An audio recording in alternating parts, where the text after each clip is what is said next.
Svojím návrhom na obnovu vlakovej stanice v Nitre zaujal mesto aj železnice.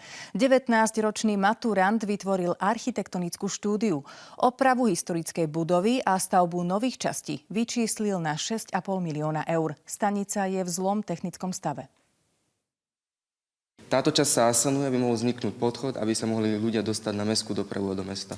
S projektom modernizácie vlakovej stanice v Nitre Milan na maturite úspel na výbornú, ocenil ho aj hlavný architekt mesta. Dokumentácia zahrňuje architektonickú štúdiu a šťastie aj technické výkresy budovu riadenia dopravy, čo je budova pre zamestnancov železníc a objekt terminálu, to je tzv. Tá prístavba, kde sa nachádzajú priestory pre cestujúcich ako čakáreň, verejné toalety, kaviareň. Zachoval aj tú historickú budovu a vlastne riešil potom len prístavbu tých terminálov, takže ten jeho projekt je aj preto pre mňa veľmi zaujímavý a inovatívny. Maturitný projekt stál Milana veľa voľného času pod odborným vedením, na tom robil od septembra minulého roka. Technické podklady mu poskytli železnice. Je to veľa hodín konzultácie naviac. Železnice veľmi dobre zareagovali a povedali, že sa im to veľmi páči a my tak veríme, že ich to tak nakopne, aby ozaj nám túto stanicu prebudovali. Hoci Nitra nie je na hlavnej železničnej trati chátrajúcou